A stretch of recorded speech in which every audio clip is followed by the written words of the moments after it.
Baik, Assalamualaikum warahmatullahi wabarakatuh. Salam sejahtera, Bapak, Ibu dosen, dan teman-teman sekalian.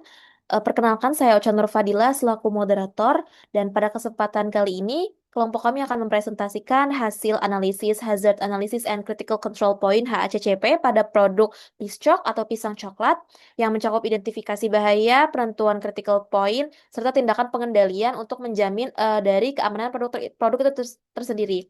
Tanpa berlama-lama lagi, mungkin yang pertama kita bisa perkenalan terlebih dahulu anggota kelompoknya. Boleh di next slide-nya. Baik, di sini ada Zahra Alma Syadrina, kemudian ada Nur Hadis, ada Ocha Nur Fadilah, ada Izmi Haura Syahida, ada Lutfi Harbul Holizi, ada Nur Basmalah, dan ada Nurul Hafiza Sidik ya. Boleh dilanjut? Baik, selanjutnya kita masuk kepada formulir satu yaitu tim HACCP, bahwa tim ini merupakan kelompok yang dibentuk untuk menyusun, menerapkan, dan mengevaluasi sistem HACCP, di mana memiliki fungsi untuk menyusun rencana HACCP, mengidentifikasi potensi bahaya pada setiap proses produksi, menentukan tindakan pengendalian yang sesuai, serta melakukan evaluasi terhadap sistem HACCP. Pada tim HACCP ini terdiri dari satu ketua dan beberapa anggota yang memiliki bidang keahliannya masing-masing. Di antaranya ada quality assurance, quality control kimia atau fisik, lalu ada produksi, penerapan sanitasi dan hygiene terhadap pekerja, pengelolaan dokumentasi HACCP, serta pengawas pada proses pengemasan, pelabelan, dan penyimpanan produk. Boleh di next? Selanjutnya, pada formulir 2A yaitu tentang deskripsi produk, di mana deskripsi produk ini dilakukan untuk memberikan informasi lengkap mengenai karakteristik produk sehingga memudahkan identifikasi bahaya selama proses produksi.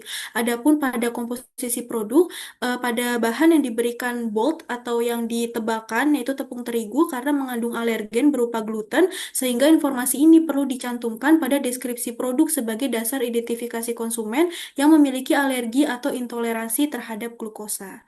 Boleh di next.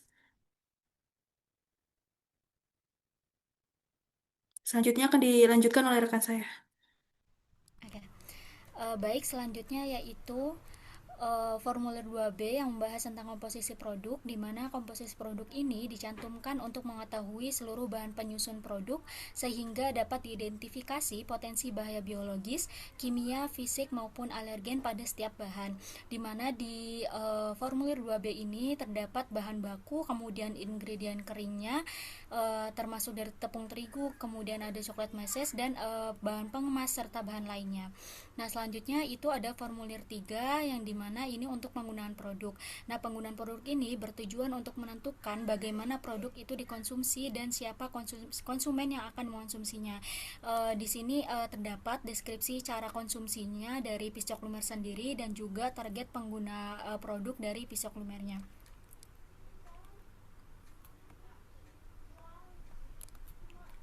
Baik, selanjutnya itu ada formulir 4, diagram alir, di mana diagram alir ini dibuat untuk menggambarkan seluruh tahapan proses produksi dari bahan baku hingga produk siap dikonsumsi.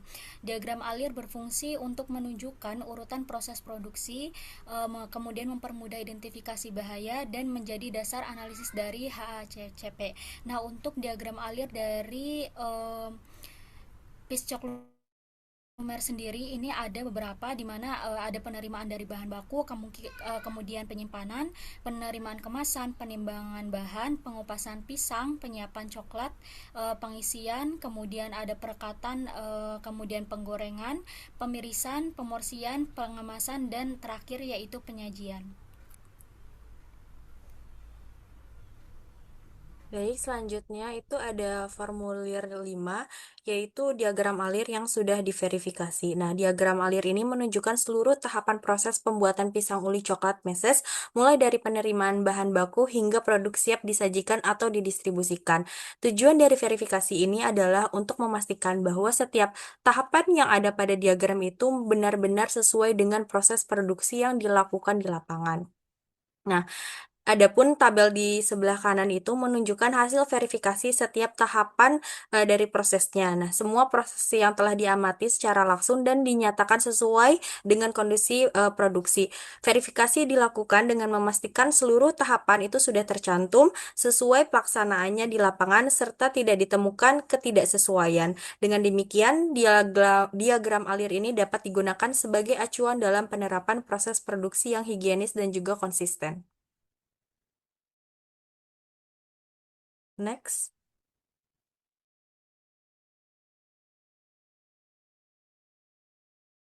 Oke, baik, izin melanjutkan. Berikut merupakan 7 prinsip dari ACCP. Itu yang pertama ada analisis bahaya, di mana di sini ada poin pertama itu di penerimaan bahan baku, ya, di mana pada tahap ini diidentifikasi 3 jenis bahaya, yaitu bahaya mikrobiologi berupa Salmonella, E. coli patogenik. Kemudian pada bahaya kimia ini dapat berupa minyak goreng rusak ataupun residu bahan, serta bahaya fisik ini seperti debu, kotoran, dan juga serpihan dari kemasan. Nah, untuk mengendalikan dari bahaya tersebut, maka dilakukan pemilihan pemasok yang terpercaya, pemeriksaan kondisi bahan baku serta bahan kemas saat penerimaan, serta penggunaan air yang layak untuk dikonsumsi. Nah, berdasarkan hasil analisis tersebut, seluruh bahaya pada tahap ini dikategorikan tidak signifikan. Boleh di next. Poin ketiga yaitu penyimpanan pada chiller. Bahaya utamanya itu berasal dari mikroorganisme seperti Salmonella, E. coli, dan juga Staphylococcus aureus apabila suhu penyimpanan ini tidak sesuai.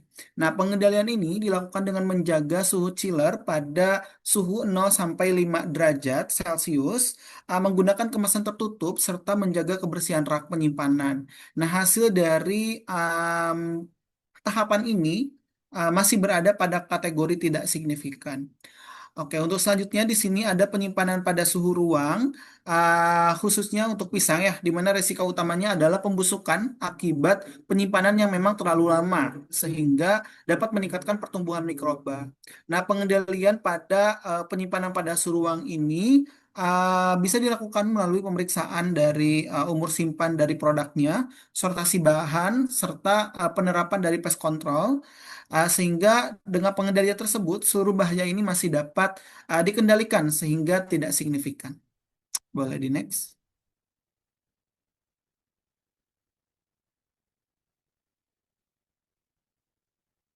Oke, untuk selanjutnya di sini ada tahapan penerimaan kemasan, di mana bahaya yang mungkin terjadi ini meliputi kontaminasi dari bakteri, migrasi bahan kimia, serta cemaran fisik seperti debu dan juga staples. Nah, pengendaliannya itu dilakukan dengan menggunakan kemasan food grade, menyimpan kemasan dalam kondisi bersih dan juga tertutup, serta melakukan infeksi visual sebelum digunakan, sehingga seluruh bahaya pada tahap ini juga dinilai tidak signifikan. Untuk selanjutnya di sini ada penimbangan bahan, di mana pada proses penimbangan ini resiko itu bisa berasal dari kontaminasi mikroba melalui tangan pekerja ataupun operator ataupun pada alat timbangannya. Kemudian residu deterjen pada peralatan juga dan juga kontaminasi fisik dari lingkungan. Nah, pengendalian pada tahap ini dilakukan dengan sanitasi alat timbang, penggunaan APD lengkap serta menjaga bahan tetap tertutup selama proses penimbangan, di mana hasil analisis pada tahap ini menunjukkan seluruh bahaya tetap berada pada kategori tidak signifikan. Boleh di next. Oke, untuk selanjutnya di sini ada poin pada pengupasan pada pisang uli, di mana bahaya yang diidentifikasi ini dia dapat berupa kontaminasi dari E. coli, Salmonella, dan juga dari tangan pekerja maupun dari peralatan yang digunakan, serta residu deterjen, serta pada serpihan kulit pisang ataupun rambut dari pekerjanya. Nah, pengendalian ini dilakukan melalui sanitasi alat, cuci tangan, penggunaan sarung tangan, serta infeksi visual, sehingga seluruh bahaya pada tahapan ini tergolong ke dalam kategori yang tidak signifikan. Kemudian ada penyiapan soklat meses, di mana resiko utamanya itu dia berasal dari kontaminasi mikrobiologi, residu bahan pembersih, serta serpihan plastik kemasan. di mana pengendaliannya ini dilakukan dengan menggunakan bahan dari pemasok terpercaya, memastikan alatnya itu bebas residu, serta menjaga kebersihan dari area kerjanya gitu. Dengan hal tersebut, tindakan tersebut masih dalam kategori yang memang tidak signifikan juga. Oke, untuk selanjutnya bisa dijelaskan oleh rekan saya. Baik, tahapan selanjutnya yaitu terdapat pengisian dan penggulungan, di mana pada tahapan ini dilakukan pengisian ke dalam kulit lumpia dan melakukan penggulungan hingga membentuk produk yang setengah jadi. Potensi bahaya yang dapat muncul secara biologis merupakan kontaminasi mikroorganisme seperti Staphylococcus aureus, Salmonella, dan E. coli. Selain itu, bahaya kimia yang mungkin terjadi adalah residu deterjen akibat proses pencucian peralatan yang tidak sempurna. Lalu untuk bahaya fisik dapat meliputi rambut, serpihan plastik, atau debu yang dapat masuk ke produk selama proses penggulungan. Pengendalian sendiri dilakukan dengan penggunaan APD lengkap, sanitasi meja kerja, serta pembatasan waktu kontak produk dengan suhu ruang. Kemudian tahapan selanjutnya yaitu perekatan larutan tepung, di mana bertujuan untuk menahan kulit lumpia agar tidak terbuka saat penggorengan. Di mana bahaya biologis yang mungkin muncul adalah kontaminasi bakteri Bacillus cereus serta Staphylococcus aureus.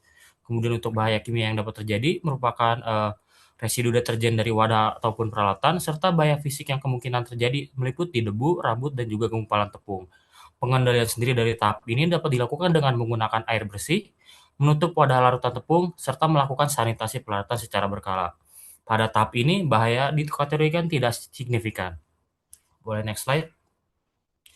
Tahapan selanjutnya yaitu penggorengan, di mana bahaya biologis yang mungkin terjadi merupakan kontaminasi bakteri E. coli dan juga Salmonella. Kemudian untuk bahaya kimia yang teridentifikasi adalah oksidasi minyak goreng akibat penggunaan berulang atau pemanasan yang terlalu lama. Kemudian bahaya fisik yang dapat terjadi seperti residu hasil penggorengan. Untuk pengendaliannya sendiri dapat dilakukan dengan menjaga suhu penggorengan sekitar 170 hingga 180 derajat Celcius dan lama waktu penggorengan yaitu 3 hingga sampai 5 menit. Kemudian dilakukan juga penggantian minyak secara berkala serta dilakukan penjaringan minyak. Kemudian selanjutnya ada tahap penirisan minyak yang setelah penggorengan, di mana bahaya biologis yang mungkin terjadi merupakan kontaminasi dari bakteri E. coli serta Salmonella dari lingkungan. Untuk bahaya kimianya dapat berupa minyak yang telah mengalami oksidasi, dan juga untuk bahaya fisik dapat berupa debu atau serpihan logam dari peralatan.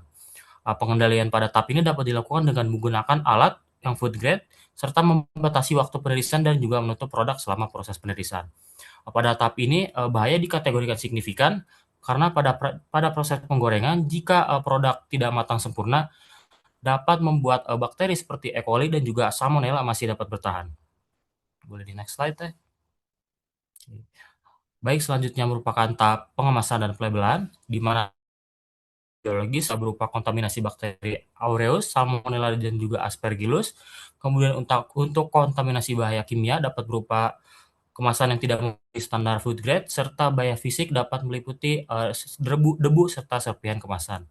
Kemudian untuk pengendalian dapat dilakukan dengan memastikan area pengemasan bersih, penggunaan APD, penggunaan kemasan food grade, serta inspeksi secara visual. Kemudian yang terakhir ada tahap penyajian dan distribusi, di mana potensi bahaya biologis dapat berupa kontaminasi bakteri Aureus dan E. coli akibat penanganan yang kurang higienis. Kemudian bahaya kimia yang mungkin terjadi adalah migrasi bahan kimia dari kemasan yang tidak sesuai standar food grade. Kemudian bahaya fisik dapat berupa debu dan juga rambut. Di mana pengendalian dapat dilakukan dengan penggunaan sarung tangan, menjaga produk tetap tertutup, dan juga menggunakan kemasan yang food grade. Pada tahap ini, bahaya dikategorikan tidak signifikan. Boleh di next slide, Teh. Baik, selanjutnya saya serahkan kepada rekan saya. Oke, baik. Di slide ini akan dijelaskan hasil temuan dari kelompok kami. Tadi sudah dijelaskan bahwa bahaya signifikannya itu ada di tahap penggorengan. Untuk yang pertama ini di tahap penggorengan terhadap bahaya mikrobiologi. Di sini menggunakan decision tree dari HACCP. Masuk ke pertanyaan pertama, di mana P1 itu berbunyi apakah terdapat tindakan pengendalian terhadap bahaya yang telah diidentifikasi. Jadi di sini jawabannya adalah iya karena di tahap penggorengan ini ada tindakan pengendalian yang jelas yaitu pengaturan suhu penggorengan di kisaran 170 hingga 180 derajat Celcius dengan waktu penggorengan 3 sampai 5 menit dan monitoring suhu minyak secara berkala. Jadi pengendalian ini dilakukan dengan tujuan untuk memastikan seluruh bagian produk itu menerima panas yang cukup sehingga mikroorganismenya itu dapat mati diinaktivasi seperti itu. Kemudian selanjutnya untuk P2-nya berbunyi apakah tahap ini secara khusus dirancang untuk menghilangkan atau menurunkan kemungkinan terjadinya bahaya hingga mencapai tingkat yang dapat diterima?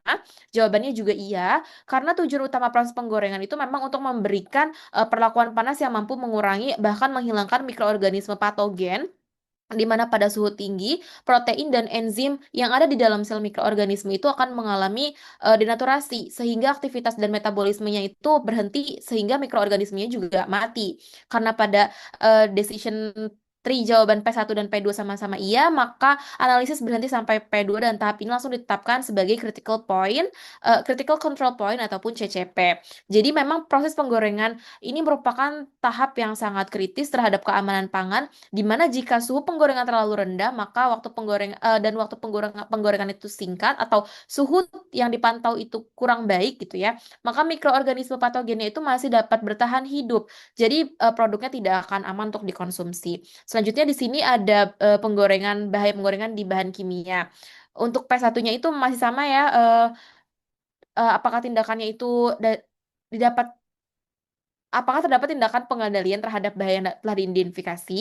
Untuk jawabannya itu adalah iya, karena terdapat tindakan pengendalian seperti penggunaan minyak goreng yang dengan kualitas yang baik, tidak menggunakan minyak jelantah, melakukan pergantian minyak secara berkala dan suhu selama proses penggorengan.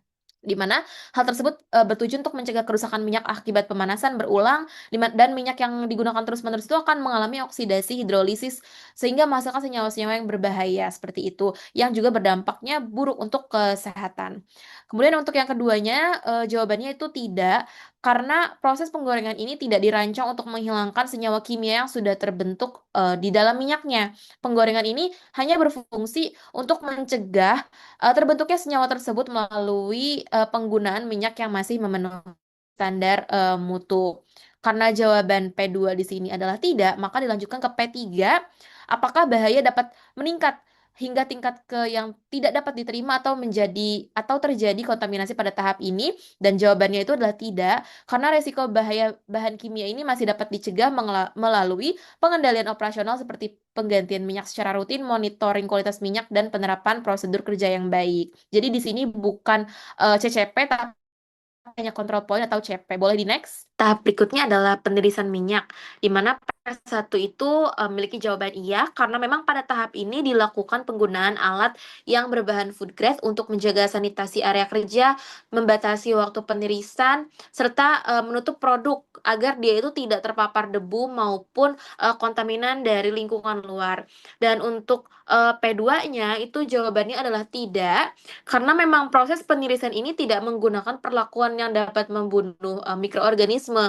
Penirisan ini di sini hanya berfungsi untuk mengurangi sisa minyak pada produk saja. Dan karena jawaban P2 adalah tidak, maka dilanjutkan ke P3 dengan jawaban adalah iya. Karena apabila sanitasi lingkungan, kebersihan alat, maupun hygiene pekerja tidak dijaga, maka tetap saja si produk dapat mengalami kontaminasi silang, entah dari udara, dari tangan pekerja, ataupun dari permukaan alat yang digunakan.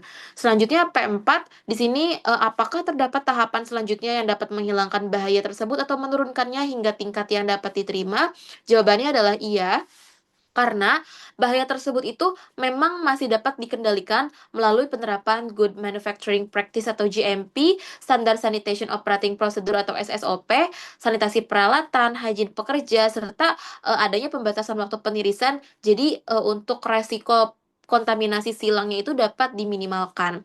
Oleh karena itu di tahap penirisan minyak ini dapat dikategorikan sebagai control point atau CP bukan CCP, karena memang bahaya yang muncul masih dapat dikendalikan dengan penerapan prosedur sanitasi yang hygiene dan baik.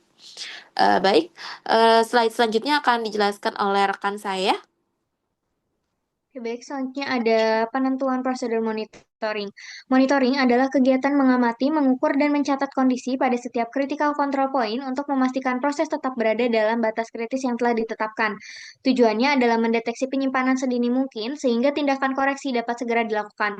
Monitoring dilakukan menggunakan metode dan alat yang sesuai pada frekuensi tertentu serta hasilnya harus dicatat. Pada produk kami, prosedur monitoring dijelaskan menggunakan konsep 4W1H.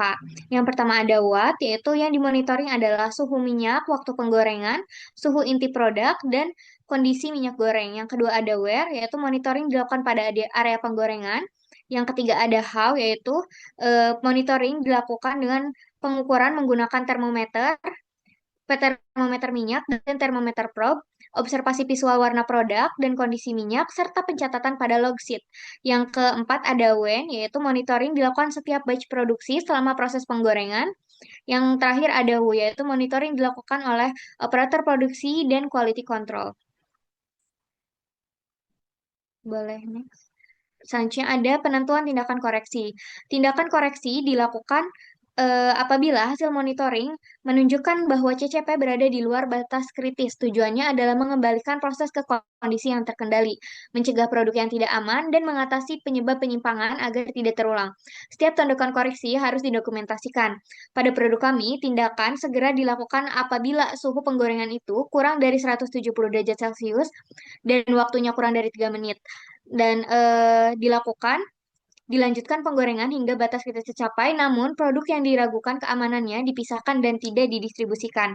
Sedangkan tindakan pencegahannya adalah pemeriksaan dan kalibrasi termometer secara berkala, kemudian dilakukan pengecekan kompor atau peralatan penggorengan, serta memberikan pelatihan kepada operator terkait pengendalian suhu dan waktu penggorengan.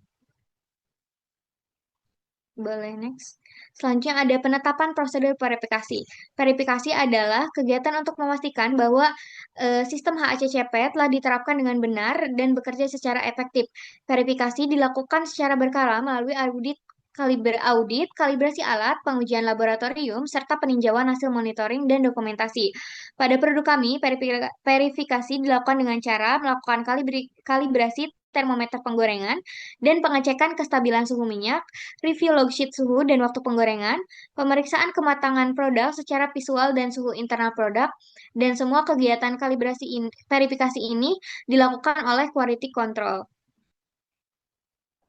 Yang terakhir ada penetapan sistem dokumentasi. Dokumentasi merupakan pencatatan seluruh kegiatan HACCP sebagai bukti bahwa sistem telah diterapkan dengan benar. Dokumen yang disimpan meliputi analisis bahaya, CCP, batas kritis, hasil monitoring, tindakan koreksi, dan verifikasi. Dokumentasi yang baik memudahkan evaluasi, penelusuran masalah, dan proses audit. Pada produk kami, dokumentasi yang disimpan meliputi log suhu penggorengan, formulir monitoring CCP, log kalibrasi termometer, logbook analisis mikroba pada produk akhir, formulir tindakan koreksi, dan yang terakhir ada formulir verifikasi QC. Nah, dengan dokumentasi yang lengkap, setiap tahapan proses dapat ditelusuri apabila terjadi masalah pada produk.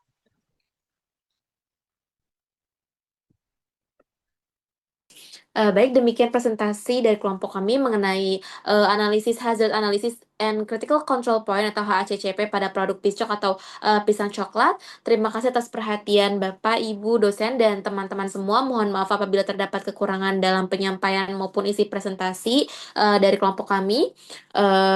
Wassalamualaikum warahmatullahi wabarakatuh.